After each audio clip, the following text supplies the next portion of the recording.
Um dos maiores craques da nossa geração aguarda a convocação para a Copa do Mundo de 2026. Insistiu Neymar, escapuliu, bateu, gol! É do Brasil! Neymar é o nome dele! Muitas frustrações aconteceram, mas será que dessa vez vai ser diferente? Partiu o cruzamento, essa é a bola do jogo! Gol! A chance deles no jogo. Faltam 5 minutos, vai dar opção pra quê? Não tinha necessidade, vai subir pra quê? E então, com tudo que está acontecendo, o Neymar fica de fora da convocação ou ele deve ir para a Copa do Mundo? Mas você tá com essa ideia mesmo de ter sido sua última Copa ou você pode rever isso? É muito cedo para falar sobre isso. Não garanto nada também. Não garanto que eu volto para a seleção, mas também não fecho as portas. Copa do Mundo chegando, só mais alguns amistosos antes de começar, e mesmo que a seleção agora esteja com um técnico que já ganhou muita coisa, a gente ainda precisa saber quem serão os 26 convocados para esta Copa. E é claro que quando se fala disso, não tem como deixar o Neymar de fora desse debate. A seleção tem muitos jogadores bons, muitos jogadores jovens, mas dá para imaginar a Copa de 2026 sem ele? Então, ele deve ou não ser convocado? E por quê? É isso que a gente vai discutir neste vídeo.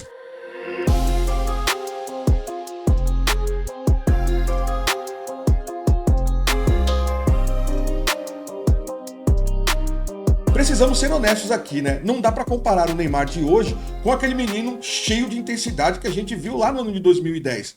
Hoje, aos 34 anos de idade, depois de uma cirurgia pesada e de rodar o mundo, o cenário é completamente outro. O Santos foi eliminado, por exemplo, no Paulistão pelo Novo Horizontino. E a imagem que ficou foi do Neymar errando um passe que originou o gol do Novo Horizontino. E como tem gente que ama o Neymar e também tem gente que não ama o Neymar tanto assim, as críticas vêm e vêm pesadas, né? Por exemplo, é um aposentado em atividade, é um ex-jogador, ou só quer saber de festa e de balada. Mas presta atenção nesses números. O cara correu 10 quilômetros praticamente e deu mais arranques do que muito carinha de 20 anos de idade, cara. O que mostra que, apesar da idade e de várias lesões, ele se mostrou em condições de jogar os 90 minutos. Não só se mostrou em condições, como jogou os 90 minutos. O problema, cara, é que no Santos falta jogador à altura do Neymar para que ele também possa jogar em alto nível.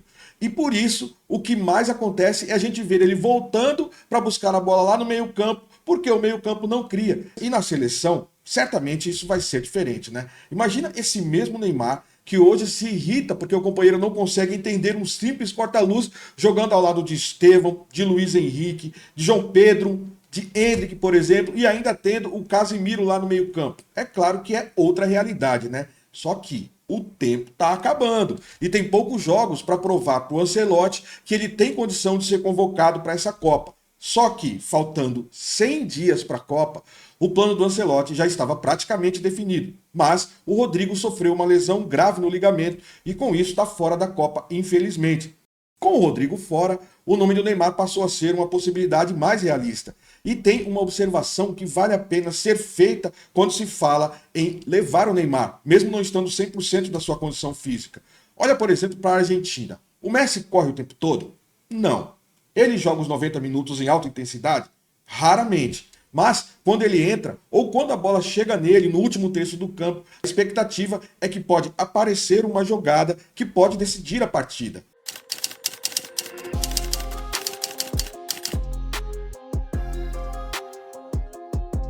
O Neymar não precisa mais ser aquele cara que corre 12 quilômetros durante uma partida. Ele precisa ser o falso 9, ou aquele meia criativo que vai encontrar uma jogada que pode desarmar a defesa.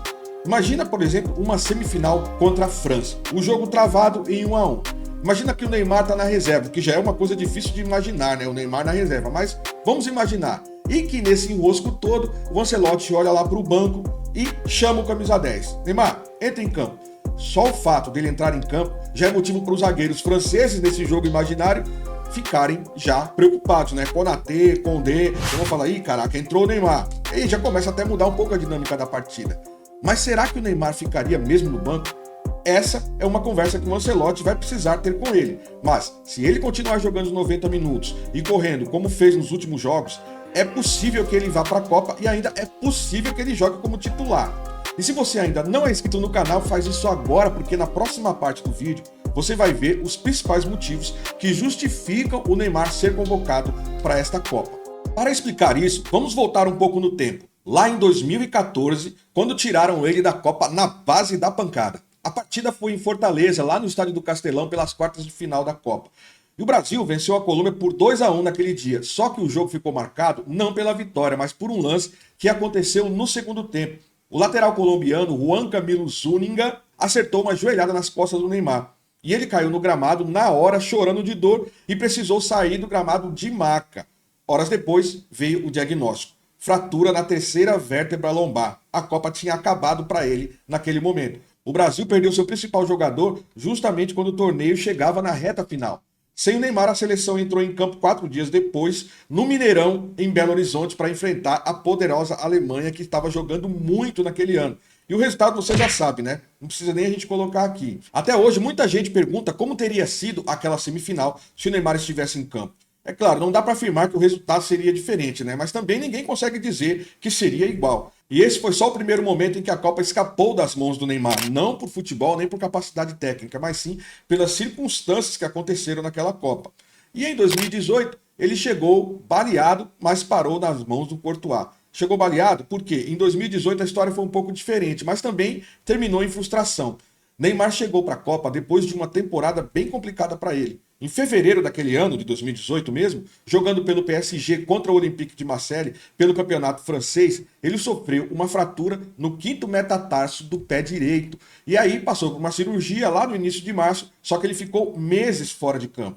A corrida contra o tempo começou ali. Então ele chegou na Copa da Rússia ainda recuperando o ritmo, sem aquela mesma sequência que ele costumava ter de jogos. Mesmo assim, foi decisivo em alguns momentos. Na fase de grupos, marcou contra a Costa Rica na vitória por 2-0. Nas oitavas de final, também fez um gol e deu assistência na vitória por 2-0 contra o México. O Brasil parecia estar ganhando força na competição naquele ano.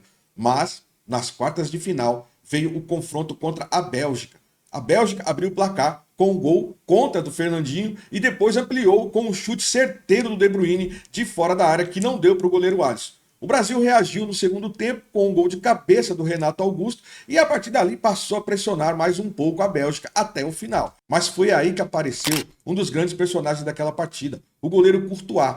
Nos minutos finais, Neymar ainda teve uma das últimas chances do jogo. Ele recebeu na entrada da área, bateu colocado buscando o canto, mas o Courtois foi buscar no ângulo, meu amigo. Uma defesa difícil, lá no limite. O jogo assim terminou, Bélgica 2, Brasil 1. Mais uma Copa acabava para o Neymar. Dessa vez ele estava em campo, mas, de novo, a história terminou antes que o Brasil esperava. Em 2022, ele fez um gol de gênio contra a Croácia, que era para ser o gol da classificação, mas o time acabou vacilando no final.